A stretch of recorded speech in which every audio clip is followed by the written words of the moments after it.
This is a HeadGum podcast.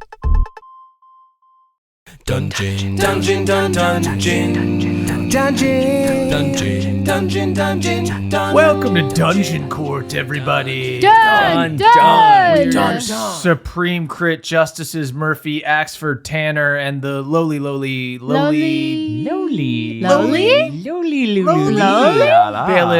Jake Hurwitz. Perfect amount of ladies, actually. Yeah, It's, nine perfect lowlies. It's back to school. We got to get back to order here. Things need to be. Right. We need to reset. I think. Do I have 9 TVs all at the same time playing The Busy World of Richard Scarry? Because that was 9 perfect lowlies. Whoa. That joke was for no one. No, correction. It was for Caldwell. Is Loli the name of the worm? Yeah. The word, Okay. yeah. We have. I know that we have on our fridge, we have a magnet. Yes, of that the someone Richard sent to us. Scarry. But P.O. Box. I believe that magnet is a picture of you as Lowly Worm. It's the wife Hell worm, yeah. isn't it? Whoa, Hell yeah. really? I didn't even know that was custom. That's Look awesome. closer, Murph. Custom. Wow, I didn't recognize my own wife as lowly. Dude, you have to get that as a tattoo. Yeah, How I guess sick I would that have be? to now. If you looked at a big trough of worms, you couldn't even recognize your wife, man. Think about your life. Can you pick your wife out of If your wife was a pile worm, of could you pick her out of a worms? freaking pile? If you were in a Spirited Away situation and your wife got wormed because she was eating at a beautiful trough of food, it's not exactly the same thing. But could you pick her out? No. You got to go on another journey or adventure, man. Yeah. All right, and with that, let's throw to Jake Hurwitz. Let's journey to Jake. Let's journey to Jake indeed. Hear ye, hear ye. Crit is now in session. The Honorable Supreme Crit Justices Axford, Murphy, and Tanner are presiding. And our first case comes from one Stephen P. Stephen writes, to the effervescent justices and Juck, don't screw it up, buddy. Juck. It's so hard to come up with the new insulting names, but Juck is really It's like down. a chuck and a joust, right? It's like when you're jousting, but you try and huck your lance. Oh, yeah. Oh, Yeah. that's You should really be allowed It's to a do joke. that. You should Yeah. be allowed to Yeah. do that. in Hold on, is this jousting. a joust or a juck? Oh. I need to know ahead of time. It's a risky move. It's definitely a risky move because if you miss, Yeah. I mean, it'd be hard to miss. Yeah, then you have no joust, Yeah. unfortunately. I mean, there are rules because theoretically you could just hit their horse and really like fuck stuff up. Sorry to put that image in your head. That's really unpleasant. Yeah. Let's get really to Stephen unpleasant. P's Let's get question. Stephen P. What were you saying? Please. Let's get back to Stephen P. Okay, Stephen P. saying, one year, the first ever campaign I was in did a special Halloween homebrew one-shot. Yes. My character was bitten by a hippo and turned into a werehippo Scary. Great. Cool. and was not cured by the end. I asked if it was canon, and the DM said yes. Wait, you said a Halloween one shot, and it's I guess part of their. But so it's it not a might have been one-shot. people do like a one shot with their characters. Right. Yeah, Okay. yeah. So a Yeah. canon. Anything that Halloween happens one-shot. in this Halloween Yeah. one-shot happens in your campaign. I guess that was like the true spooky reveal, though. Is the whole thing was canon. It was all canon after all. So this person is a werehippo. Awesome. And Stephen writes, I leaned into the bit hard. I started getting more wary of my party and was becoming more hostile. I wanted things to come to a head with some kind of intervention. A few weeks later, the DM suddenly started the session by saying the moon was full and I turned into a rampaging hippo throughout town. Oh. My party knocked me out and I had to make death saves. Whoa. I rolled a nat 20 to revive with 1 HP. Whoa. The DM made me transform again before I could be restrained. Then, after I was knocked out again, a party member decided the safest thing to do was kill me. What? What like werewolf movie is this person watching? Where they're Right. just like, we have to put the dog down. Yeah. We've got to euthanize this hippo. Yeah. I took it very personally for a while. It was my first character after all, Oh. and there were some arguments after the fact. Yikes. Ultimately, I was making a character choice that didn't pay off how I wanted, and I accept that. This case is not against the player who killed me. It should be. Justices, was it okay for the DM to spring the Yeah. full moon on me at the start of a session, let my character be fully killed, and then expect me to sit there for the remainder of a 6-hour session Whoa. without anything to do? Jeez. Whoa. I wasn't warned so that I could maybe have a new character ready. I wasn't allowed to play the DM PC my death was moved on from after a few minutes, and then he started running them through some adventure he had already prepped while I was just kind of there. Oh, come on. God. Let him play a peasant or something. So I'm like almost trying to get flashbacks to be like, have we ever had someone talk about a problem player and then we're like, just turn him into a werehippo and kill him off? Yeah. This does sound familiar. Was this a coup? Yeah. So at first I wasn't that mad at the DM because I was just like, yeah, they just had like a fun little encounter planned where they were going to like essentially find out about the hippo problem, restrain the hippo, and try to get him under control. But that's not what happened. And so the player ends up getting killed. I do, to a certain extent, a huge extent, blame the player that decided to put him down. That's a wild move. I still think that I still am really curious why I mean, it really depends on your world, but being a werehippo sounds like a huge deviation for a lot of characters. So I am really confused why the DM was like, nah, it's canon now. Do you think that the DM just thought it was like kind of funny when he's like, am I a werehippo now? And they're like, yeah, sure, yeah, you are. Like, it was a joke. Mm-hmm. Yeah, like it was offhand. Like, yeah, you know what? It was canon. Thanks for asking. And it wasn't going to be. You know, it's hard to know the mind of a DM because as we've all DM'd before, we know that we are complex beings. Sure. And We also are making incredible. a lot of... Yeah. Well, I was going to say, and also making a lot of random split decisions that you're not thinking about. Oh, yes. Yeah, a lot of 50-50 calls. We are rushing to the toilet to vomit into it, and we're not going to make it sometimes. A lot of sures that come out as yes. Oh, I hadn't considered that. Yes. I Yes. think the fact that it was never established, it sounds like it wasn't established that it wasn't canon. So if you're going to do wacky stuff in a session and it carries over, that's kind of not the problem here. And the player even leaned into being a werehippo. Yeah. So that kind of has nothing to do with But anything. that's them being all a fine. good player and a supportive person Yeah. at the table. So I'm saying right off the bat, everything's fine up until they're killed and then have to sit through a 6-hour session. Like, Yes. Yeah, That's rough. It's the whole table at that point. It's the whole it's the yeah. DM and even the players Also, that didn't say like, "Hey, don't kill the hippo." Yeah, You who might are be the able- other He's- players that are sitting he's there down. that is convinced by the one guy going, we need to put him down? Everyone else is just like, way. just imagining a situation where like moonshine gets taken over by like a fungal entity and Beverly's just like, we gotta take her out. And Hardwood's just like, I agreed. It I sucks, think but it's it'd be kind of dangerous. cool. Do as you must, young man. Like, if that happened, that would be the I'm rest of still the... in here. That would be, I'm still in here. Yeah.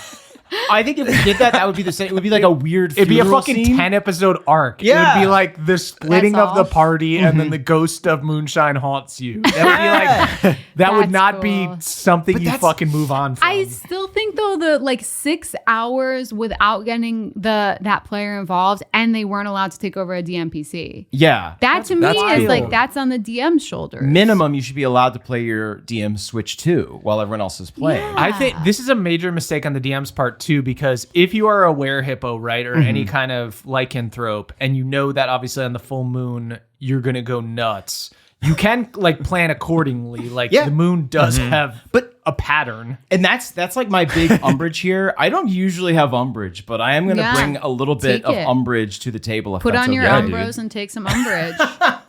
It's a special eclipse, and I've got my Umbros on. Everyone, get your glasses out. Does Umbro make glasses? I thought it was shorts. Well, you need the Umbros, but you also need the eclipse Eclipse goggles. glasses. Yeah. Oh, okay, cool. Don't This look joke direct- isn't funny enough for us to extend it this long. Anyway, I just think that like the moon, having to track fucking moon cycles because of lycanthropy sucks. And I don't think, unless you're like a DM that really likes that and has like clocks and are like keeping your players in touch with that, I think it just like bogs down campaigns. And I don't think that it's like worth it. I think you should like, at worst, I think that like best case, you like roll a d4 and you say like, okay, the moon is like waxing, waning, full or empty. And then we play it from there. And then we like check in on this every like session and we like roll it again to figure out what the moon is. I don't know. I just feel like having to keep track of that just like burdens everyone at the table.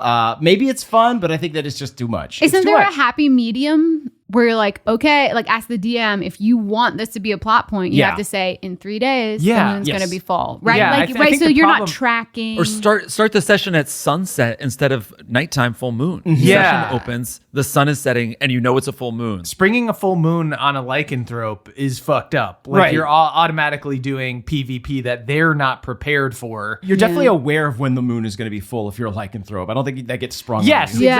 exactly. So you were, You're not like, shit, I've been so busy. I haven't looked at the fucking moon. and it would be Been one going to thi- bed so if early. I were that DM, if I were that haven't DM, noticed. right? I could Yeah. see myself making that mistake where I'm like, okay, at the beginning of the session, I'm gonna have a fun thing, Yeah. where you look up and oh shit, it's a full moon, and part of it is dealing with the Werehippo. Mm-hmm. But then I think I am when I see that my players are being fucking maniacs and trying to like kill the Yeah. one person. Yeah. I think I am narrating them murdering an innocent person. I'm like being like, cool, you put your swords to your friend's quivering throat as he's gasping for breath. You can see humanity still there, and we're gonna do that. Yeah. Okay. This hippo still has Steven's eyes. Yeah. The hippo's wearing his dad's wristwatch. The paladins lose their powers. The clerics lose their powers. And then we're going to take an hour for this guy to come up with a new character. I 'cause don't- We're not moving on Yeah. without him. I don't feel as angry as the players because I do think it's like they got him down once, he got back up. I really just fully am like, this is kind of on the DM's shoulder. They Yeah. they wanted this to go how it went. So I think I just blame the DM. I blame everyone except for this player here. The person who submitted. Yeah, the player really did no wrong and actually was like kind of cool about it. Like, Yeah. asked if it was canon, They leaned into the into hippo. it, was like a slow build. I'm gonna be a werehippo for you guys. Yeah, the very least you could do as the DM here is to be like, oh shit, I didn't think they were going to kill you. Let's get you set up with a new character. While you're building Yeah. this character, I'll narrate this next scene and I'll introduce you in the town that they Yeah. get to. And like maybe there's an hour difference where you're building your character and coming up with like a quick backstory. There's just a million things that you can do, and the DM fucked all of them. You could also have like a herd of werehippos that have been following this new werehippo Oh, right. emerge from the bushes and save And they like them. somberly carry off your hippo body into Yeah, the brush, like yeah. and vow to avenge you. Wow. It's called a bloat, a pod, a herd, a crash, or a thunder, but usually bloat is the term A for a group bloat of hippos. Yeah. That's awesome. That's kind of Savage. cool. You would think the players would want a hippo on their side if they could control Yeah.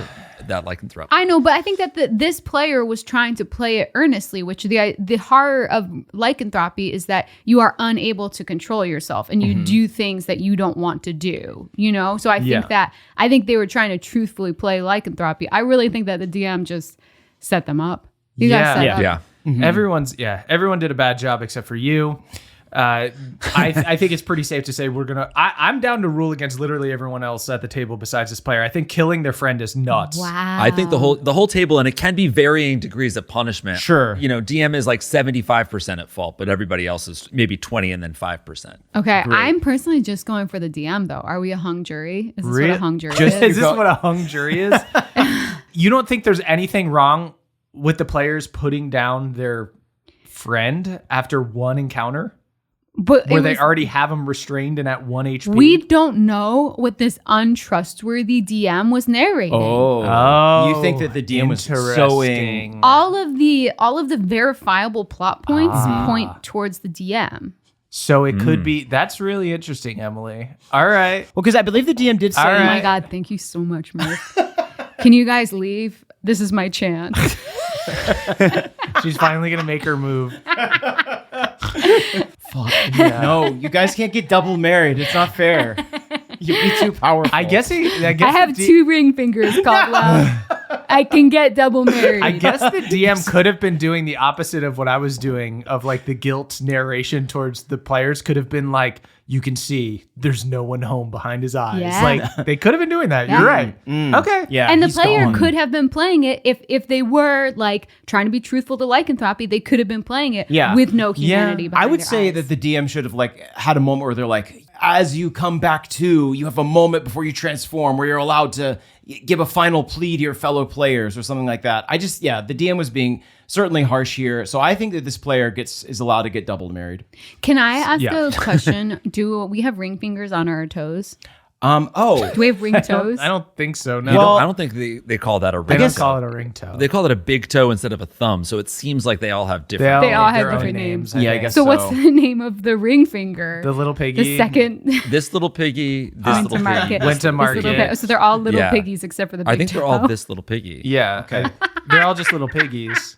They're all little piggies with different activities. That I got they do it. that sort Wait. of- Yeah. Okay. All right. On It's Wikipedia, probably something dactyl. the first toe, known as the hallux, that's the big toe. Okay, Great that's toe, not a little piggy, thumb so toe. that's not real. Wow, the hallux. That's a The cool hallux. nickname for me, by the way. Hallex. Yeah. Well, you wish you were the big toe. You How are you little talking piggy. about? You wish you were the big Can we- toe, but you're a little piggy. You're the freaking little piggy that went to market. All right, well, let's find out what the name for the little toe is because it might be cool. No, it's just baby toe, pinky toe. Oh, it is a pink. Okay, so that's Wait. weird that there's a pinky and a pinky. The fourth toe, known as four toe or ring toe. Whoa. Ring toe? It sounds like a disease. Well, you could have like a pinky toe and then a rinky toe. A rinky What toe. about that? I like that. Okay, Rinky so we, Rinky toe. we have to punish this DM.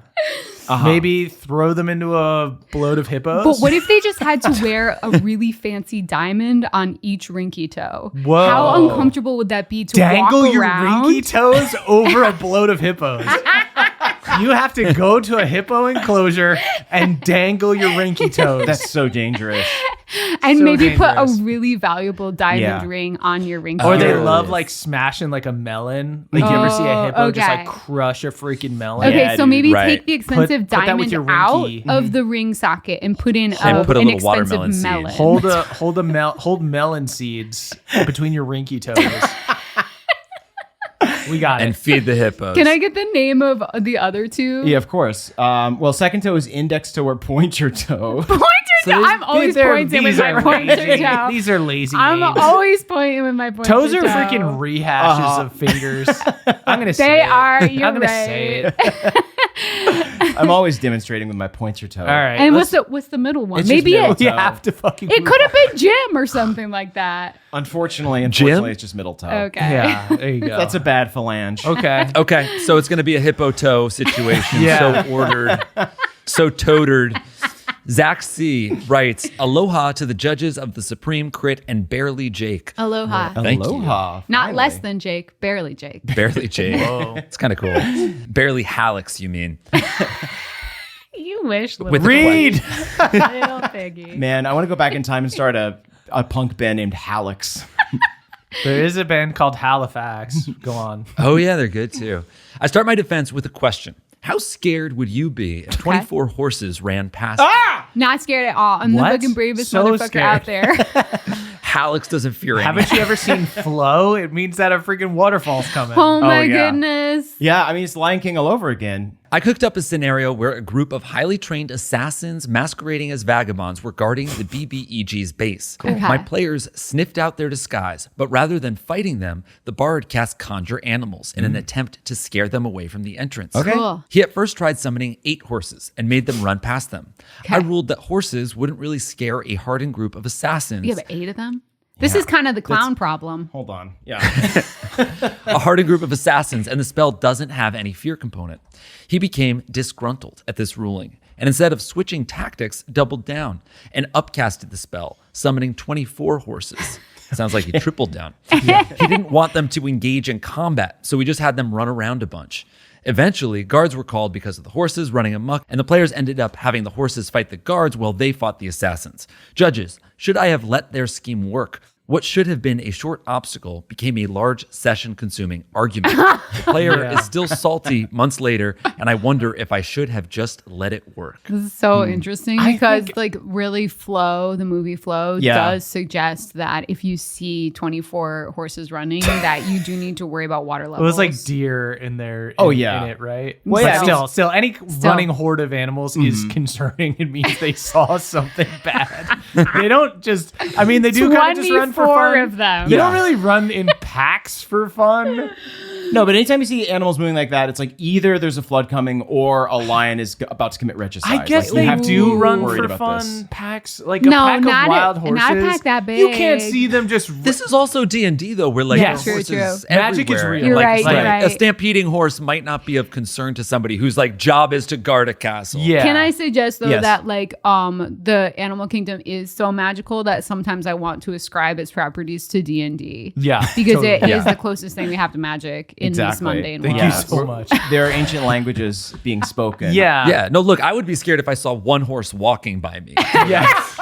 Dude, horses are so fucking big. You forget. really are. You fucking forget. I know that. Although- I know they're big. I don't think you do. I do. I think you're picturing a horse and you're like, oh yeah, like its head is at my shoulder. I think no, they dude. probably weigh. Murph, Murph, you're this- picturing a pony. I think I You're could- picturing a mini pony. I'm not You're picturing a Murph, mini pony. you're I'm Picturing picturing a hobbit horse, dude.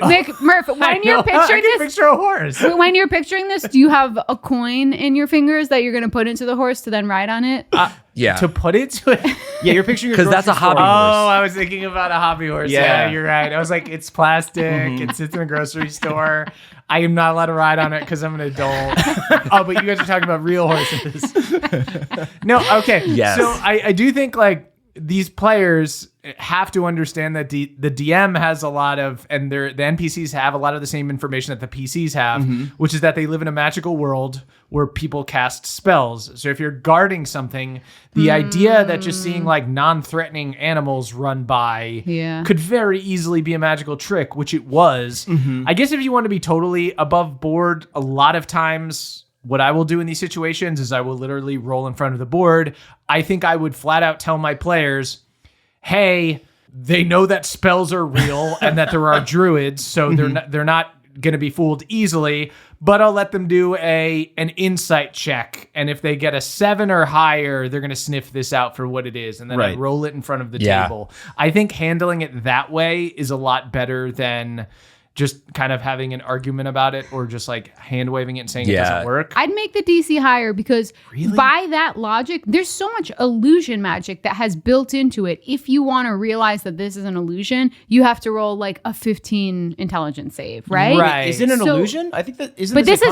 conjuration? That's This what I is was going to say. conjuration. This This is is real. conjuration, so it's also real. Yeah. But they're like, I don't even, they were like guarding something though, right? right. Yeah. Their job is to protect from anything attacking the castle, including horses. Not even a magical world. If I was Guards get a scared. guard Guards get scared. in front of a castle and I saw horses running, I would still stay at my post. Well, these are assassins, right? So like they are trained to do a task. I think what you have done is you've just like you've sent 24 horses to their death, and you're Yeah, just gonna have to like true. sit there and watch as your DM rolls initiative for all these assassins and all these horses, and Yeah. watches this battle play out. You could do some kind of roll that's like a courage save or something for like, you know, maybe a few of them flee. But why would you flee? If you were just guarding somewhere, why would You you, wouldn't- flee? you wouldn't flee. You might not permanently flee, but you would probably knee jerk run away and then be like, "What have I done? if that you're was a just castle that guard- was just 24 horses. I gotta run back to my post." If you saw, but yeah. it's so weird, Murph. It's so weird. So it's not definitely even weird, but you live in a magical world. and these Murph, these are full size horses. They're not little Oh plastic. shit! Okay, I'm sorry. let's I was do- thinking all of right. teeny horses. Let's think about this in Jason Bourne analogies, Yeah. in Jason Bourne terms. Okay. In Jason Bourne, Please. one of the things that he has to do for training is to like learn how to drive a car really well. And I think he gets like a car driven at him.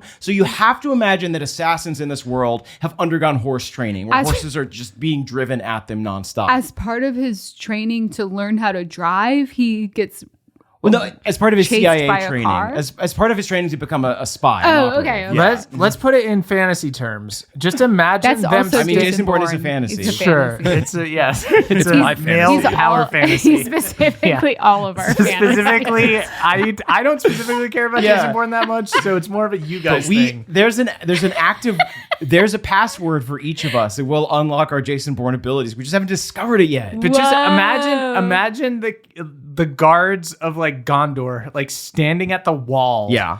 And then a bunch of horses. Wargs? It'd be wargs. I think probably. they No, not wargs, because those are like wolves. Those are actually dangerous. Yes, true. Even if they were wolves, even if 24 wolves came sniffing up to the wall and then left, the guards wouldn't drop their bows and flee. They might get ready. They might, if anything, that would alert them. They'd be like, or they might be like, oh, good. Now we have a cavalry. Come, horses. This is good for us. I think you're giving the guards too much credit, and we actually need to go to a guard stat block because that's going to tell us what is their courage. Well, these aren't guards, though. They're assassins. They're assassins dressed as vagabonds. Yeah. The guards came out afterwards. Should we ask an actual assassin? I'm here. What do you need to know? Oh, wow. I forgot that you went to assassin. we're not school. talking about comedy. I forgot that assassins, Jake. your passcode has been. Oh, yeah. Let me just try out a couple passcodes real quick. Slither 17. Slither 17. Full moon. Full moon. Red, red, underscore, the truth. What do you need me to do? Yes, I got her. Shit. Try mine. It starts with Hallex. Oh, fuck. Emily's choking out Murph Okay, so because he's right. I think, I mean, look, it would be concerning, especially if you were in the middle of a forest and fucking 30 horses ran by, there would be like, where's the natural disaster? Yeah. There would, the but if you're at a guards, castle they're and horses just come assassins. sniffing around, I think you could have, if you were at the complete top of your game, you could have been like, I'm gonna roll something and if they roll really high, they're gonna straight up know something is up. And if they roll really low, maybe they'll be concerned and a few of them will go poking out or they'll open up some gate or go investigate. They might disband. They'll give Yeah. you some kind of advantage, something like that, so that you could maybe sneak in. But the idea that they would like get scared and run off is Yeah, like, you're no. right. I think also because the player insisted on not using them in an aggressive way and just having them run, that you're right. Like in order for them to be a problem for the guards to deal with, the horses would have had to go on the attack. Yeah. Yeah. The player also did escalate this. Like it was already an argument, and then the player's like, all right, fine. Fuck you. It's 24 horses. Yeah, they're trying to brute force it when the DM already did the wink wink, it's not gonna work. Yeah. And then this player, it just the game is entirely in the DM's mind. So you can't just be like, fuck you, I know how this works. Like the DM can do literally what you're not gonna Horses win are that the argument. scariest thing in the world. You're not gonna That fucking win being that argument. said, if they weren't actually trying to say fuck you, if they were like, okay, let me see if 24 will Well, if work. they said they were it in an doesn't argument, sound. It yeah. doesn't Yeah. sound like it was good news. I mean, yeah, the table consuming argument. Yeah. The only version of this I can see where the player wins is they just spend all of their spell slots making horses, and then they're super weak for the next confrontation. So the DM still wins regardless, but it just seems like it's not worth it. The fact that they're assassins and they're like on a mission and they're guarding something just makes it so different than any other I agree. situation. Beyond that, I actually think that the horses needed to run at them and attack them in order for it to disturb the assassin. If they're just galloping across the plain, that's inspiring. Yeah, if anything, that's just a beautiful. Lisa Frank notebook. They would and need. that's They would be able to great. tell if it was inspiring and if the horses were running wild and free and proud. I think they would be able to tell that. Yeah. With their perception check. Horses. That's true. You would have had to like. Also, you shouldn't have done this. I'm also lying when I say this, but like you could have been like the horses have to roll a performance check to seem as though they're running from a flood. See, Right. that Can you make them wet? I do kind of. Can you conjure them soaking? I think Emily, I do think that that's actually kind of a good solution. DC 25 performance There needs check. to be a roll or something. I know it's not like in the book to say to do like a deception check for something like that, but they should do a deception check. Like just use your magic modifier or whatever, your spell attack modifier and have them roll a deception check. The DM could have done something like that, but they don't have to do that. That's not rules as written. The player doubled down when they shouldn't have doubled down. Yeah. You know, Jake was singing it a little bit, dispatches the wild horses. I feel like these players could listen to dispatch. I think they're going to put on rings, and the rings are going to have carrots tied to them on their toes, and they're going to dangle their toes at the horse enclosure. Oh, the horse, yeah. Double. They're going to have to That's double down by good. putting 2 of their toes in. A ring with just a carrot erupting from it is absolutely foul, and I hate it. Yeah. Yeah. Just a pointy, wrinkly carrot. I hate it. On a ring? Yeah. Yeah. Oh, like Erupting, instead of a standing tall like a mountain. Oh, I was picturing it But a like skinny dangling from one. a string, but you want it just like standing. It's like there's like a little like pedestal. It's almost like a spike. With a ring on it. yeah. Oh, No, wow. you're wearing it like a spike. Anyways, I think I'll sentence this person to invent this and never show Yeah. it to me. Yeah. Well, Emily's really onto a good idea here, which is like there's only, as far as like ring-based food goes, we only have ring pops. Yeah. And I feel like savory ring pops could be a real hit. Oh, that's true. Ooh, that's good. Cheese ring. It's like a baby bell piece of cheese, but on a that's ring. so we could do it with good. really hard Parmesan, so you can grate it over. Oh, that's good. That's so you have really a good. pocket grater. Yeah. It's a little card. I feel like you got to be so careful to not like grate your own knuckles. Guys, You have to be so careful. We'll call them parm charms. Parm charms. Parm charms. Dude, I'm down to just stop recording right now and fully pivot. Let's do a fucking cheese This pop. player- This group no longer makes D&D. We make parm charms. Just imagine like you're at a table at a fancy restaurant. They're like, "Sir, would you like some Parmesan?" It's like, no, I brought my own. And then you pull out your like fucking maester chain with a Parmesan wheel attached to it, and you start grating that bad boy. I had just opened a new tab and deleted the podcast. Yeah. You guys ready? Yeah, I mean, like, if anyone is still listening and not just searching out parm charms themselves, which is actually what you should be doing at this point, I will sentence this player to buy the entire first release of parm charms. Yes. And give We do them have to to your create loved that demand. ones. Yeah. Yeah. Yeah. You have to find out Parm charms are sold out. how low you can grade it before you start hitting the knuckle. You have to be Yeah, you the have grader to be- tester. Yeah, we need you on QA. This is multi-level marketing, except only for you. You're the top and bottom of the pyramid. Yeah, you're R&D for parm charms. Okay, All right. So ordered. And our next case comes from Maya. To the ever honorable Jalif Bake and his sweet, sweet justices. May it please the court. After years of listening to actual play and secretly worshiping Dice Christ, I joined a D&D club at my high school. Wow. I was ecstatic. My DM, although very inexperienced, was always excited and mostly prepared for most sessions. Yeah. I tried to bring the same energy.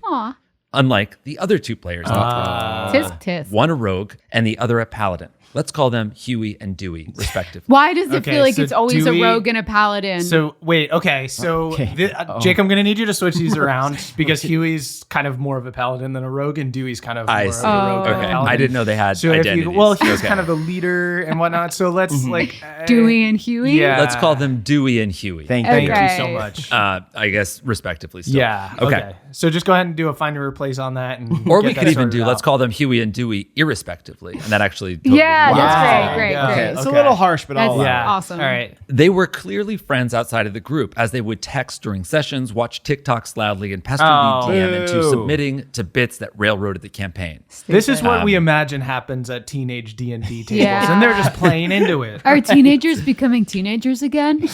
Oh my God.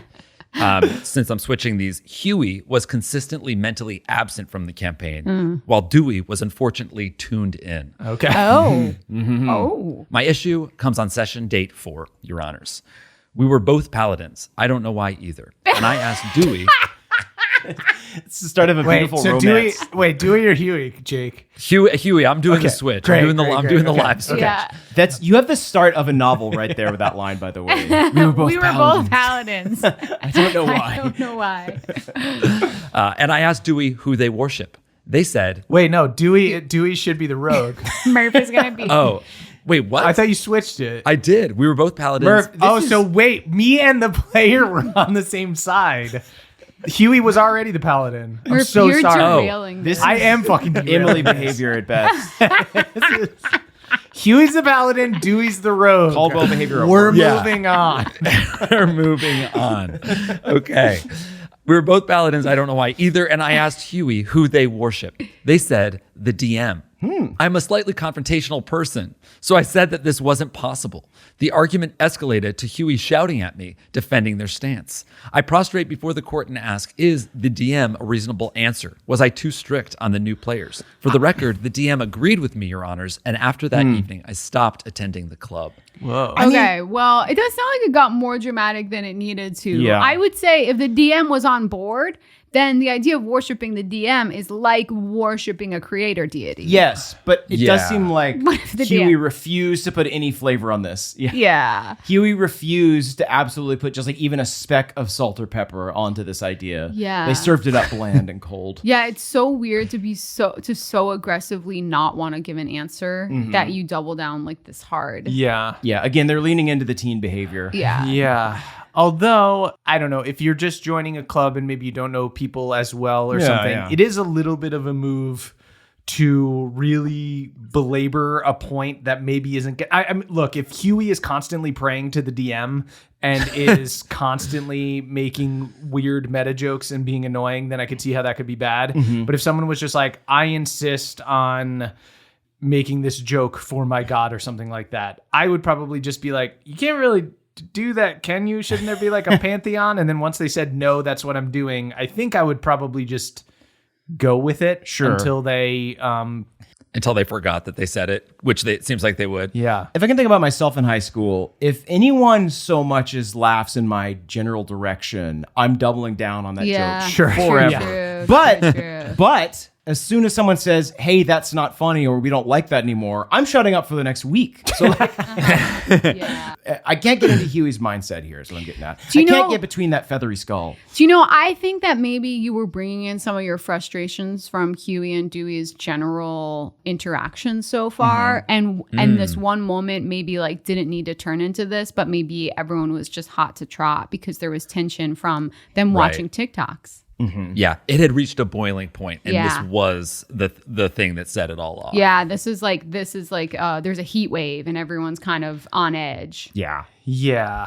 But I mean, I still, yeah. I mean, if the DM says no, you can't worship me as your god, Yeah. then like it's true. Yeah, That's true. That's it's also over. weird. That's also weird with people like not knowing each other super well. You also might just kind of be like, are you making fun of me? Yeah. Could you imagine that sort of like teen insecurity of like you're the DM and someone's like, I fucking worship you, bro. I'd be like, shut up. Yeah. You're being just like, fake. yeah. You're being fake nice to me. I hate this. It's like a bully saying nice shirt. yeah, exactly.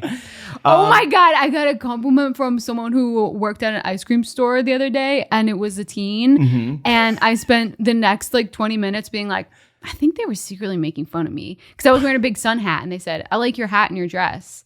And I was Oh my like, God. I think you're making fun of me. But I politely said, thank you. Well, it was confusing because the dress was cool and the hat was not cool. Yeah, and Murph So had you made fun of the hat previous to yeah, this the hat was worth interaction. making fun of because it was purely utility. It's like Yeah. to just block the sun out of her face. Yeah. You spilled a lot of ice cream on the dress, too. Yeah. It's like a black hat covered in cat hair. It wasn't covered to cat hair at the time. Is it right now? Yes. But it wasn't at the time. Yeah. So tough to tell. Okay. So I still kind of think that since the DM said no, they kind of needed to drop it. Yeah. You know, you can't really Yes, worship yes, a god yes. that the DM Definitely against says Huey you here. can't. Certainly. I would suggest to the submitter, especially when you're, when you're that age and you're playing with people like you don't know as well, it's probably okay to not like really try to lay down the rules of the game when you're just another player. Like you could probably just Yeah. roll your eyes and just be like, cool, let's do the session. And if Yeah. they're insufferable during the session, I can decide to not play, but you don't have to like, But you know what? You got to blow up a mountain to make a highway. So there's a way forward here. There's a way yes. forward here. Highways.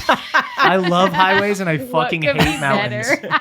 Well, now there's a beautiful, easily surpassable road to a brand new session and a brand new party for you. I mean, no matter what, I feel like the victory is you did D&D. Yeah, Yeah. Huey You did it? Huey and Dewey sound annoying. They sound like they suck. And that probably was like that probably sucks to be like, I'm so excited to play and then play with people who weren't matching your energy. Yeah. We're just making jokes. But this is ultimately all, I think, good like learning experience. You're Yeah. getting Yeah. this in so early. You're Yeah. in high school. You like bit the bullet. You joined this group and you enjoyed the DM Yeah. and you Yeah. didn't enjoy the players. Yeah. So some positives and some negatives, and you get to take that into whatever D&D you do next. Yeah. So You that's should good. be aware that most of the cases we get are from people 10 Yeah. years older than you who Yeah. have the same problem. So you're Yes. getting it For out of the way sure. quick. yeah. Yeah. Yeah, and I will say the point of contention being the like worshiping the DM, which I do think that's annoying.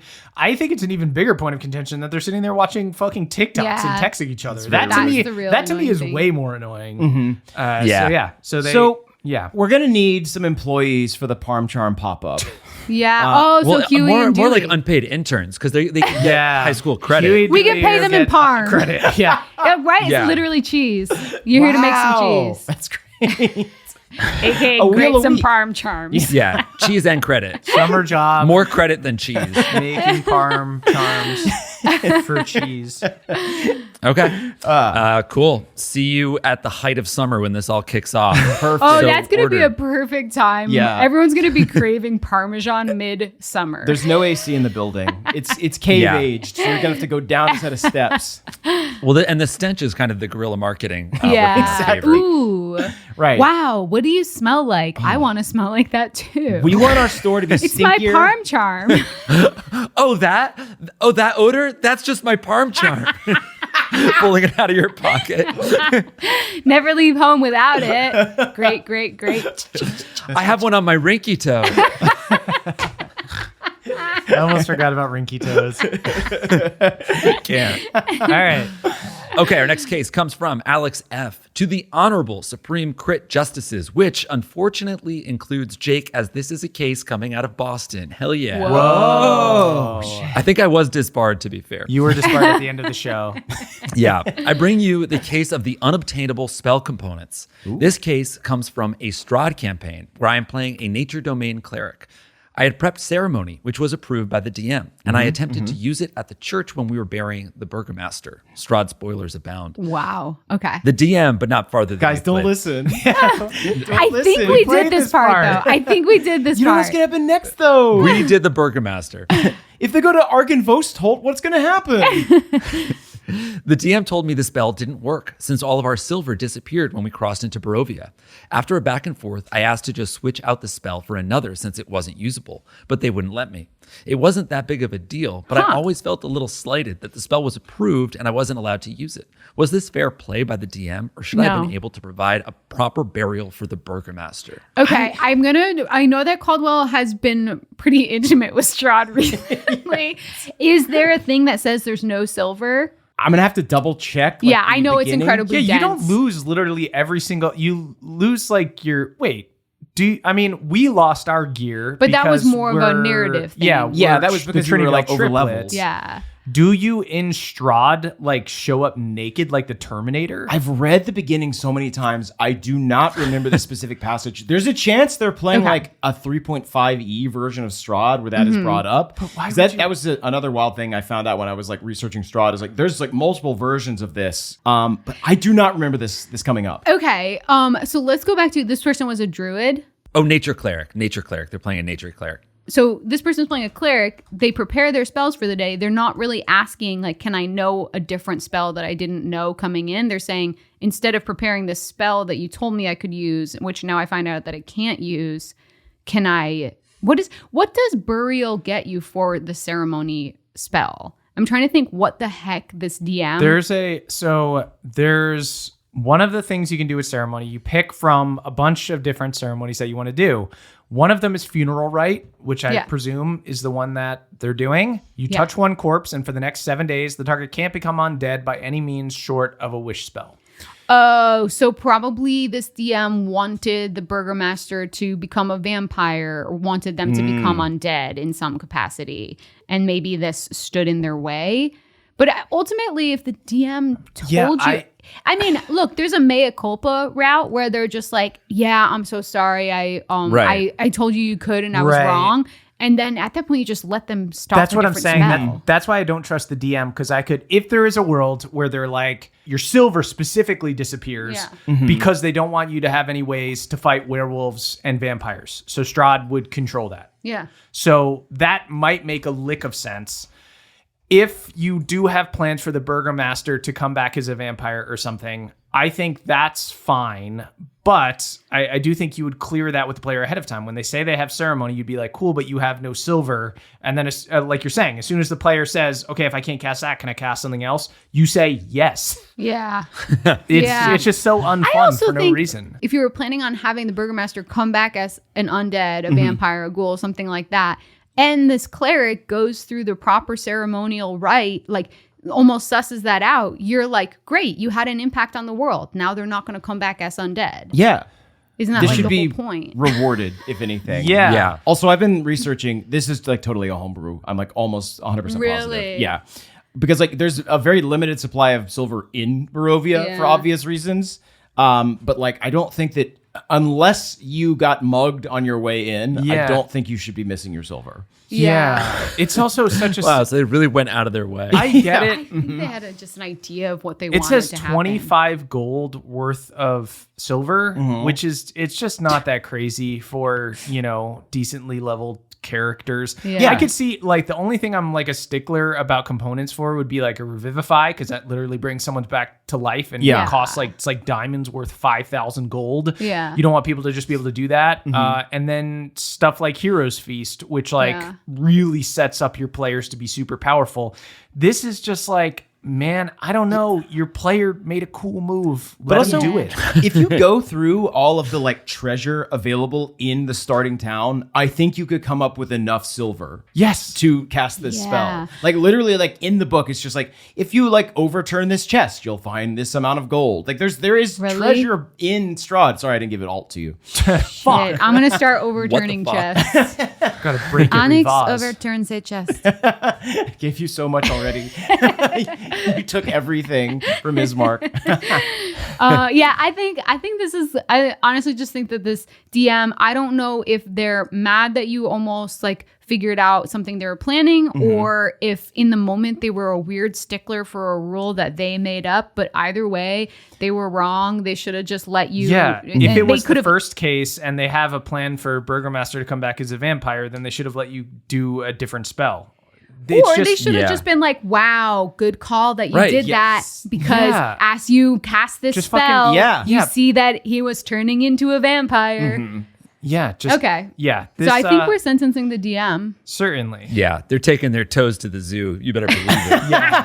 We're putting parm charms on every single toe. I'm looking at you, pointer toe. Oh my God. And we're dipping you into the parm hippo range. They're going to have stinky rinkies from all the parm on them toes. Pardon my stinky rinkies. Oh, That's the slogan. That is the slogan for pardon my stinky rinkies. Party my stinky They're to be worn on your feet. They are to be worn on your feet. They are, Ideally. Well, because with open-toed shoes. Yeah, because it's like less disruptive to your life if you overly grate your toe knuckles than your hand knuckles. Yeah. You can hide that under a pair of Crocs. You order some pasta at a restaurant. You put your foot above the table. Charms You as shave. The Croc gibbets. is the greater. The Croc is the greater. It's got holes already. Oh my God. Okay, so steel Crocs filled Crocs. with, instead of gibbets, parm charms. Exactly. You pop off a parm charm, you grate it right on the this chalk. is good. And you can wear socks to protect your feet while you're grating. Whoa, the Croc is like a cheese grater Yeah, itself. that's what we're saying. Yeah. Wow. Yeah. So like metal Crocs. Yeah. Metal Crocs. Which honestly, that's awesome. I want to see a metal That Croc. is So cool. painful, and it very kind of like medieval. I can see it. I can see that on like a coat of arms. Yeah. Yeah, there's definitely less arch support, but that's fine because it's not about that. It's Yeah. not about comfort, supporting it's your about- feet. It's about parm charms. It's about parm cheese. charms. Yeah. All right, so we've sentenced who? We've sentenced the DM, The DM, who yeah. robbed this player robbed- of a spell. Yeah. They didn't even let them replace So it. dumb. Yeah, they're going to have to get silvered greater Crocs and Yeah. parm charms.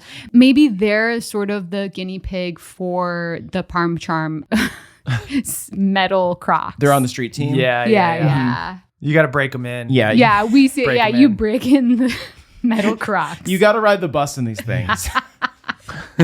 Okay. Take the fucking cross ordered. down. So ordered. Can I just say, I think we've ruled with all of our submitters so far. Really? Whoa. We're very agreeable. Well, except Yeah. for to the people on the other side. Except for the people on the other side, of course. Yeah. But Yeah. we're good friends. We're on your side. Hey. You say that, and now Jake Yeah, is the going to next read one's one going to where- be like, we I'm go. a DM. Some of my guys tried to take silver to Strahd. And I said, fuck you. You're not allowed to have spells. Is that wrong? One of my players looked sad about that. Okay, our next case comes from Nate B. To the honored justices and the coolest, handsomest bailiff Jake. Wow, so you're right. They are really friendly. Huh. Interesting. Interesting. I bring to you the case of the hungry player. I've been playing D&D with a group of friends over Discord for several years now. Okay. One of our friends in particular has a habit of missing or disappearing in the middle of our sessions to eat dinner. Once he DM'd for our group and halfway through the session said, roll initiative, muted himself, and never came back. Wait, never came back. Never came back. Never. Until next session, I Ate assume. dinner and Eventually came back. Okay. Recently, said player failed to show up to a session and cited his absence was because he was, quote, eating ribs. When berated about his absence later, his only defense was, quote, I was eating motherfucking ribs. Judges, is this a valid excuse to miss a weekly session with the boys? Our typical session Oh is my 7 God. to 9 p.m. And I feel like there's plenty of time to eat before that. yes, Jesus. That- 7 to that 9, really This dude Very rocks, economical. but he's Yeah. out of bounds. Yeah. Unfortunately, this guy has so much swagger. Yeah. Saying it's motherfucking ribs on why you didn't show up to See, something. motherfucking ribs! Like, I think you'd be a cool character in a movie, but I'd Yeah. be pissed at you in real life. Yeah. If that makes sense. Yeah. To just like bail on any responsibility and have you wanna such eat. a low-key bad excuse. Like- Yeah. So I didn't pick my girl up from school. I was eating motherfucking ribs. Yeah. I like want to be this person, but I don't want to be with them. Yeah. It's also like it's Discord.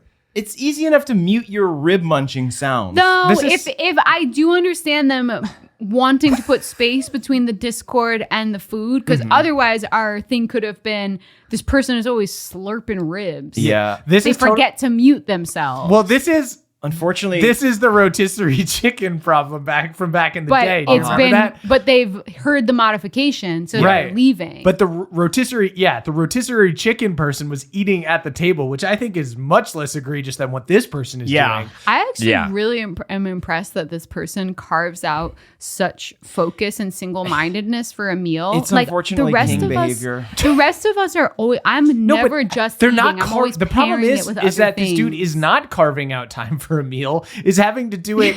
He's while taking it from DMing, other things. and then Yeah, it's just okay, fucking fair. bailing on his friends. I Yeah. mean, look, if you know you have something.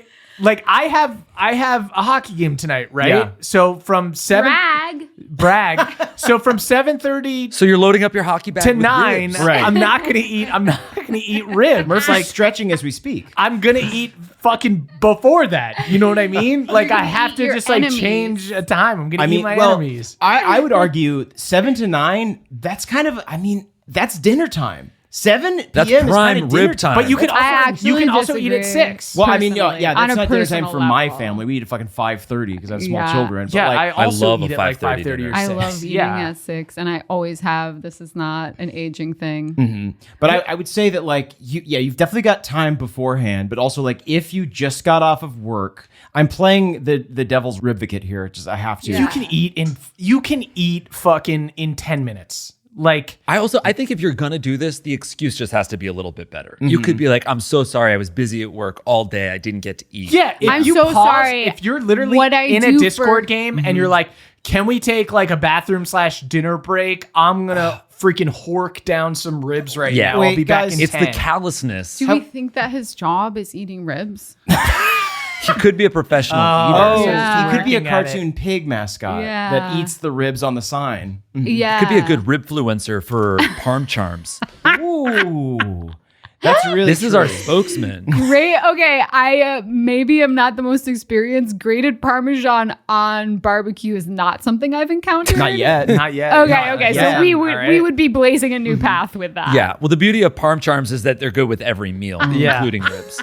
There's for so much Heck, grass I in don't them. brush my teeth without a little bit of parm charm on there. My toothbrush is a grater. My shoes and my toothbrush are graders. Everything is in service of the parm charm. Live a little parm. charm, die choking on a parm charm. Hey, little parm That's won't do you parm no harm. harm. Yeah, so the biggest thing here to me is like, it is no one sprung this on you, right? Like Yeah, if you were yeah. if you were roommates or something and this person came home from work and you're playing in person or something, or you're playing on Zoom, Discord, whatever, and they're playing right after work, they get off at 5, you're playing at 5:30, and they have to eat something and they want to take like 10 or 15 minutes to eat, that's totally fine. Or just like reschedule it or whatever. The fact that it's 7 to 9, presumably they have time beforehand to eat. Or, hey, sounds like you're some young, rowdy dudes. Like, eat at fucking 9:15. Like, you can do that. I mean, if I had ribs in the fridge, I couldn't wait that long. I'll just say Oh, it. come on. You couldn't have ribs for fourth meal? Give me a fucking break. You're 25 years old. You can't God eat damn it. ribs at 9:30. He hit me with the fourth meal loop. Come on. This guy, if this guy ruled, he'd eat fourth meal. Am I That's a very good wrong? point. Am I wrong? Have we also No, you're considered right. though that since if they are a ribfluencer, that like Yeah. eating ribs is kind of Which I like think they are. I think they are. I think they are. I was eating motherfucking ribs is Yeah. an absolute Yeah, that's- rib Yeah, influencer yeah, take. that's- they might yeah. it might be like a religious experience for them, where like every time they eat a rib, they have to go, "Good Then if lord, this then is if- so succulent," and they have to lick every one of their fingers. Then Yeah. if you're a freaking ribfluencer, you should be doing it during the day, during work But hours. also, if you're a ribfluencer, That's that true. kind of takes away sort of some of my praise of their behavior, because they are in fact then eating and multitasking, because they're yeah. making cheese, not parmesan cheese, regular cheese, money cheese, Cheddar. and eating We at got the it. same time. So there's not that singular focus Again, that I was admiring. as a character, this is very Right. funny. When I hear the story secondhand, it's very funny. If I was just sitting, a friend, if I was it's just sitting in a Discord waiting for someone to come back because they said they were going to go eat dinner real quick, and then they just never returned, I would be so Yeah. mad. This person Right. sounds erratic, and like you have to meet them where they are, which is kind of annoying for a DM I think just don't definitely never let this person DM again. I'm rooting for this ribfluencer, but I do think they were wrong here. Maybe you guys just have to institute some sort of policy for when they leave, like almost like when you're standing on fire in Hades and you start losing hit points for every second that you stand there. Yeah. Like, first off, definitely never let them DM again. But then maybe as a player, when they disappear, Or they take chip damage. there is like every 10 minutes they lose a hit point Rib damage. permanently. It has been so long. Do you guys remember if we ruled for or against the player that would eat a full rotisserie chicken? I think We I ruled think I against. ruled in favor We ruled of against? the fact that the of the idea. I think it's the same situation where we're like, Yeah. this player rules, but we rule against them. Yeah. I think maybe I've lightened up because now, especially hearing this ribs nonsense, I'm like, rotisserie chicken person is an angel. Right. At least they were present. They're Yeah. present. And know. I believe one of their arguments was that it fit the ambiance. And it was Yes. thematic. So They're kind of right. innocent. Yeah. I think they've Yeah. been redeemed. Yeah, it's like eating a turkey leg Yeah. at medieval times. Have Yeah. the players gotten worse, or have we gotten softer? I think the players have gotten worse. I think the 'Cause players rib- have gotten yeah. worse, but I do think that we actually need to change our ruling. Yeah. Should we go Okay. back and revisit the rotisserie chicken? Yeah. Yeah, we'd have to Wow. verify what we actually said. Yeah, 'Cause maybe okay. we were good. Yeah. A cold chicken case. So there might be. People are very quick to point out when we're wrong and hypocrites, so feel free to point it out this time because we might agree with you. Have we thought about? Have we thought about using this person's ribfluencer abilities for good and getting them to be the mascot for Parm Charms? They Maybe wouldn't some even sort of- show up to work. They would just Yeah, say they were no, eating. we did think of that. can't That's what I trust said. them. I But we Yeah, can't I channel their agree. passion. We I cannot agree. trust them. I agree with Jake that we should sentence them to do a hashtag spawn with us. Oh, okay. But by spawn, we it's can't actually we're trust not them. paying Con. for it. Right. But we can't get them to be Parmesan, who is going to be our mascot, which is No. a giant wheel of cheese. Yeah, I think Yeah. they're not reliable enough not to be a reliable mascot. enough. We Yeah, just right. need to have them put grated Parmesan on barbecue ribs and then attest. You that know it what? tastes Here's what we're awesome. gonna That's do. great, yeah. We're gonna hop into your session while this person is gone eating ribs. We're gonna hire all of you to be the new Parmesans, okay? Parmejans get to travel. They get a travel stipend.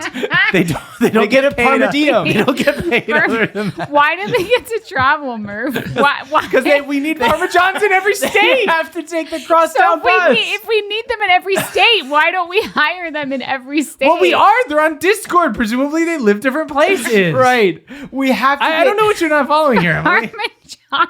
Huey's a paladin. We need Get to Parmejans in every travel? space. Parmejans get to travel. I mean, we have to get them all in all the quadrants. You know, we gotta get Pacific Northwest. Okay, right. Northeast. Southwest. Let me We gotta spell go it all out of for the you, areas. Emily Axford. The Mickey Mouse in Orlando is not the same one at Disneyland in Anaheim, okay? What? There's different Mickeys in different areas. There's different Donalds in different areas. Yeah, so then they Hell, don't get to travel. The Mickey Mouse doesn't get to travel because they have different ones. There's got to be a Well, prime. no, okay. Come on. There's All right, got to all be right, a you got prime me. Mickey. There's I'll take got to the- be a prime Mickey. I'll take the tiny L. That's not a tiny L. That's not a tiny L. It's not a tiny L. That's not You a were tiny L. berating her. What? It's not a tiny L. But she proved your point. No, she didn't. She didn't prove my point. Because let me clarify, okay? When If you they got become to the new travel, Parmesan, there would only when you one Mickey. let me finish, okay? He's holding up a tiny L. I hate to say it, but I'm hear him holding out. I'm holding up a tiny L because I'll take the tiny L. His tiny Put your But let me pointer explain toe why this down. tiny L can be corked to the side a little bit, and then another tiny L can be turned backwards and corked to the side a little bit to make a big W No, as you because connect the tiny, two you would sides. need 4 tiny L's to make a big You W. would not. You would just What? you would need 2 capitalized L's. Yeah. To turn them Okay. to make a W. That's what I'm doing with my hands right now on an audio podcast. What I'm saying when you get to travel as being a Parmesan is that we need a Parmesan in every state. Right. Yeah. So then Presumably, they don't hey. get to travel. Hey, I'm talking here. Which is how Parmesan talks. He has a New York accent. Of course, yeah. And he says, hey, I'm walking here with my... I'm great in here. Hey, I'm great in here. That's Hey, I'm good. great in I here. didn't say we couldn't punch it up. Yeah. Look, the reason I said that you get to travel as Parmesan is that you get to relocate because we will send you to the more popular but- markets first and then we'll expand. Right. I mean, to smaller markets for the Parmesan. see. I So don't that know is- what is hard to understand It is a here. relocation fee. Do you think It's that not. every Mickey Mouse was born in Anaheim? Parmesans don't get He's to crying. travel; they get to relocate. That's travel, dude. I mean, you That's gotta. fucking One-way travel. travel. One-way travel. Do you think every Mickey Mouse retires in Anaheim? They don't. I mean, hey, Emily I'm is- great in He's here. unraveled, guys. Yeah. I've okay. never seen this happen. So we're gonna hop into your Discord. This dude does not get to be Parmesan. No. The rest of the we can dudes agree on that. are gonna get. We're gonna fast track you to second round interviews for Parmesans when we do the psychological questions. So are the Yeah. Parmesans, because one of my college jobs was to go to different to drive across the eastern seaboard Yeah. and give out samples of tea Yeah. at grocery stores. too. I'm saying it was not a fun job. It doesn't have to be fun. It has to be effective. So the Parmesans get to relocate Get to relocate and do a tough Well, they have a new job base and do a tough job. And well, it's not tough. It's fun. You get to travel. it's fun. It's fun, but you need to be thick-skinned when everyone turns you down for a sample at the grocery store. Sure. Yeah. Parmesans, are you thick-skinned? Yes, You're by gonna- nature. They have a rind. You're Yeah. right, Yeah. you're right. We're gonna Okay. relocate you to North Rhymes Carolina. up. You're gonna get to go to South Carolina. Rhymes up, y'all. You're gonna get to go to what else is over there? Virginia. There you go. Rise and West Rhymes. Virginia Yeah, as well. Maybe even often. West Virginia. Yeah. We should clarify, not Hawaii. Just not Hawaii, Yeah, not we're- Alaska. yeah. Because you contiguous can't only. drive there. You Yeah. get reimbursed for gas, not flying. Yes. You get, yeah. If you drive there, we will reimburse you for gas. We're deep We're in the not hole gonna. for the silver crocs. Yeah. God damn, those cost a lot, and they've caused a lot of injuries. Yeah. They're All right. heavy. With that, we've got our new Parmesans, not ribs guy. Parmesans get to travel Parmesans. Relocate and drive. once. They can go back Why when they're done. They get to travel more if they recruit more Parmesans. I think that's it's simple as that. It's pronounced Parmesan. Parmesans. Well, every Parmesan is traveling up the corporate ladder. Yeah. Thank you. As Yes. they sell more And they're Is this a battling. Parmenid scheme? It's a Parmesan scheme. Parma mid scheme. Oh my God. The problem with the pyramid is it's triangular, but the Parma mid, it's just a circle. It's a circle. Yeah. It's a circle. Yeah. Which means that you're suffering at the bottom and the top. And the people in the middle are actually doing really well. But what goes around Yeah. comes around. So Yeah. think about So that. eventually you'll be doing really good and thus really bad. Let's move on. All right. All right. Let's head into church for a confession. Okay. This one comes from Caleb. To the dearest judges and the darndest bailiff of the Supreme Crit, I have not a case, but a confession. In my first homebrew campaign as a DM, my friend Gabe played a human fighter named Mateo, who during an adventure attempted to save another party member from a bag of devouring. As Mateo attempted to save the other PC from the bag, I had him roll a dex save to try and escape the bag's grasp, which he succeeded. But my true crime was after he rolled successfully, I realized he should have rolled a strength save instead. Oh. I had him re-roll, which he then failed, leading to both Gabe's character and the other PC both dying in Oh the my bag. God. Since then, we've played many, many campaigns and have had many great adventures. But Gabe has often reminded me how much he liked Mateo and how brutal it was for him to die an unceremonious death. I pray to Okay, Dice Gabe. Christ that he may lead me in the right direction of actually reading item cards properly in the future, and I will accept any judgment or for wrongfully killing my PCs. Sometimes you just make little mistakes on the fly in the Yeah. beginning and you learn from them, and Yeah. you're a better DM for having learned from this. I would also say, I think your mistake here was not to come down hard on you because you are in church and you are just asking for forgiveness. But Also, we're soft now. we're so soft now. We love rotisserie chicken. Except for person. the rind. Yeah. But I do think your mistake wasn't not reading I mean, it was a little mistake to not read the thing, but as soon as you said dex save, not that big of a difference. You could have just gone with that. Totally. You don't want Yeah. the reason Mateo is like, my character was unceremoniously killed is because there was a meta moment of everyone celebrating and then going like, oh, wait, actually, Yeah. no, that didn't happen. This happens instead. Do a different role. And you're instead of, being in the moment and having it be this movie moment, it instead becomes this litigation that is not super interesting. So I would Yeah. encourage you in the future to, if you make a little mistake like that, you do a con save instead of a strength save or something like that. I would be a rules lawyer, maybe in favor of your players. Like if Yeah. there's like, oh, you actually get to roll again because it is this, that will get people excited. This is just going to deflate them. But it Yeah. sounds like you've learned your lesson here. Totally. Learned your lesson. If anything, there's an interesting thread in here, which is that Gabe wants to play Mateo again. Yeah. Is there an underworld Whoa. mystery? Is there a resurrection story? Is there a way to bring this back? Because maybe Gabe isn't needling you to make you feel guilty. Maybe they're giving you like an opportunity. Go to the bag dimension. That's a good call. Yeah. It's where everything that's ever been lost is. There's just like giant mint monsters there and like car keys that can just slice you in half. Whoa. That sounds sick. That Yeah. has to be a movie, right? Totally. Probably. Yeah. It should be. It sounds I like definitely Oh, wrote Honey, I it. Shrunk the Kids. I can Yeah. say, but I can say I definitely wrote that as a sketch for College Humor that never got made. Oh, okay. I can say that. we could totally finance it ourselves after Parm Charms goes wild. Yeah. Parm jars in service of a Provided that the 20-year-old Parm College Johns Humor do their sketch jobs that and didn't get get the greenlit. coupons. Well, because Get we'll the start Par coupons out. Media, and then we'll like create a whole media branch of the Parmesan Empire. Yeah, it becomes a lifestyle, which is actually kind of the only goal for any company now, it seems, from what I'm getting served. Well, we'll see you guys all at Parma Park, which is going to be opening in 2027. Yeah. Yeah. And no matter how rich we get, let's never let it change us. Everybody rinky promise that they won't change. Yeah. Get your rinkies With Alex in. as our witness. Yeah. With that, we're going to go ahead and wrap this one up. Thank you all so much for listening. We'll be over in our Patreon doing some bonus cases. Patreon.com/NADPOD. That's NADPOD. Don't sing. So all you Parmejans can head on over there. In the meantime, does anyone have anything like to plug? I do, actually. We've got a Dimension 20 live show coming up in Vegas. Be on the lookout for that. We're playing Starstruck. Search Dimension 20 Live and get your tickets now. I would like to Right plug a personal accomplishment, which is that my basil plant is still alive. Yes. And I've been eating fresh basil, and it's really cool. Oh my gosh. It is cool.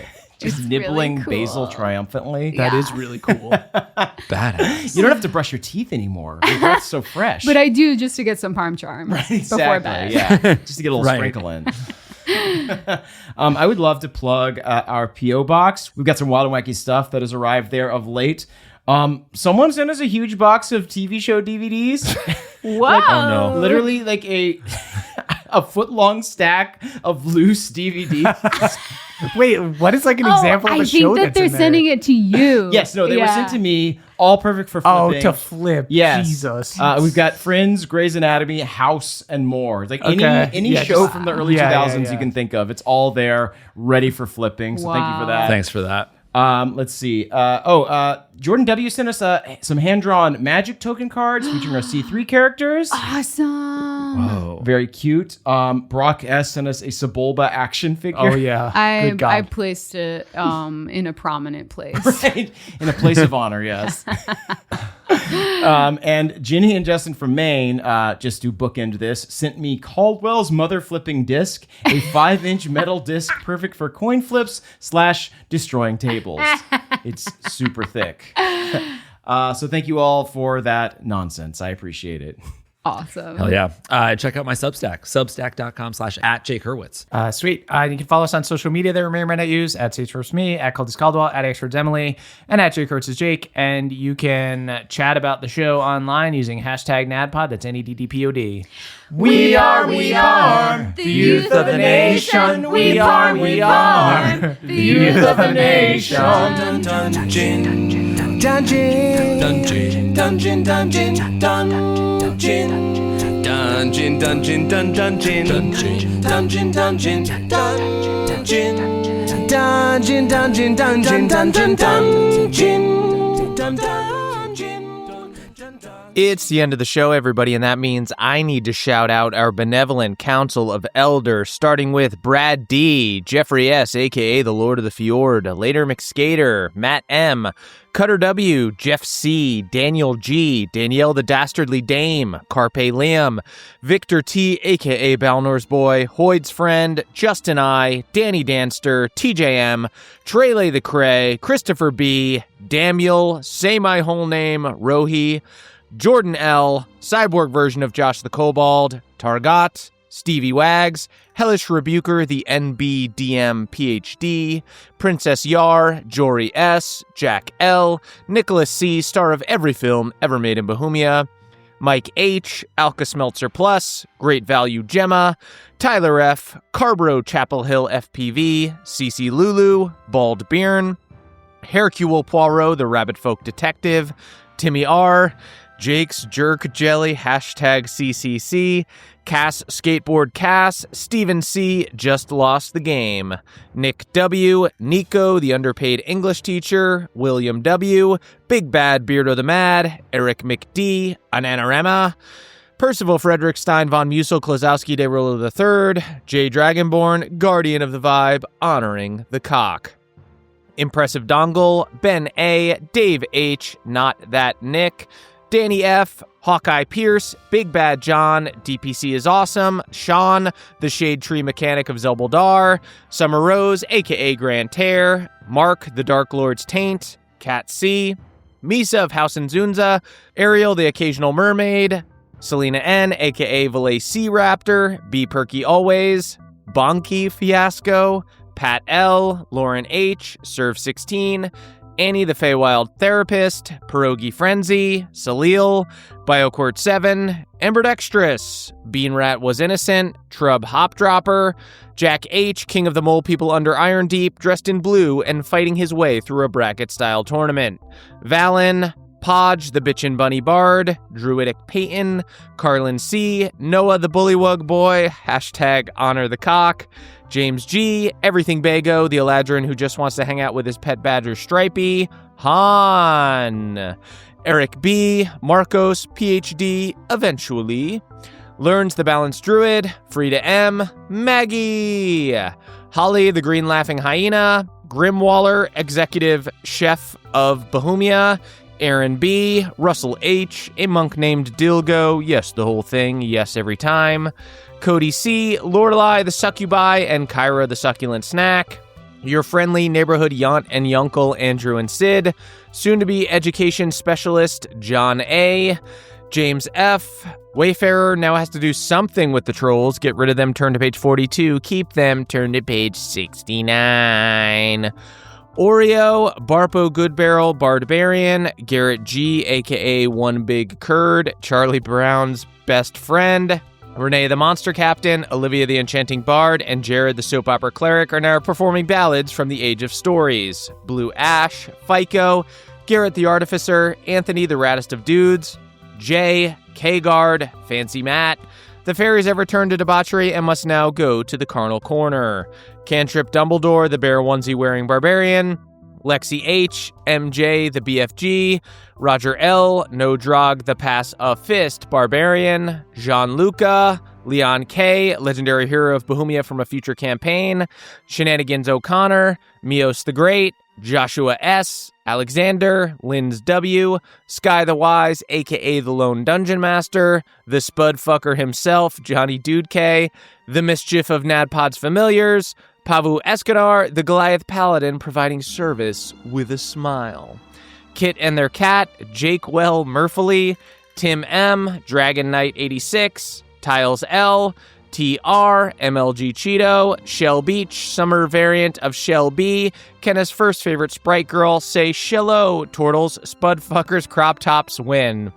Jet S, Snailus, who's infecting Worcester from within, Death to Tyrants, Pawpaw Skydays, Meemaw Skydays, Megan N, Genevieve of the Sea, Anthony B, Balnor's best friend Steve, Stephanie of House and Zunza, Benjamin A, Gimli the Corgi, Pawpaw and Foster's canine friend, Mikkel A, Triple S tier, Crickwater enjoyer, Josh H, pilot of the Nightmareverse flight, the two crew blew through, Kelsey A, Ethan the mailman, Maple the shy bookworm, Nick AJ, Ashosaurus, Seth the stroker, bearer of all hog-related burdens, Billy Batson, Tori the Tungsten Dragoose, accidental sharer of recipes, Michael LS II, Carl B, Plumber of the Realm, Ace Dregs, High Lord of Kritzburg, Vin Diagram, Catamilius the Consumed, Clinton P, Cam the Vampire Frogman, Dean, Jake W says, "Hi Mom," Tuesday Cross, only here for the Surf and Murph, Nadpod fan and bar mitzvahed man, it's Dave O, Steve L, Tyler McM, Alex G, Zibida Bakary, Kaylee, Katarina C, Misty, the crispy kitty really hates flame skulls, Greg W. There's so many of us now, but hey, you're doing great, and we love you. Thanks, Greg W. Baruch Thunderhelm, 5th generation Minotaur, working as an abandoned labyrinth tour guide. Chupak Aubrey, Boney is dead. The Waterworth, your fave quadruped Greg companion, Nick, Amy, Aegis Kunari, Ignition Class Pedal Storm, not a DJ but will still take the gig, DJ Dramamine, Ulrich von Zarovich, my favorite patron makes me say penis on my show, Chef Julie B, Jen the Rowdy, Caitlin H, Buttwax, Shybit, The Other Danny, Primilla Pibble Pabble, Feet Plumbo, and finally, Thomas C. Thank you all so much for listening. Thank you to all of our Patreon subscribers and, of course, our benevolent Council of Elders. You can head on over to our Patreon to listen to our after show for some bonus D&D court cases. In the meantime, we'll catch you all next time. That was a HeadGum podcast.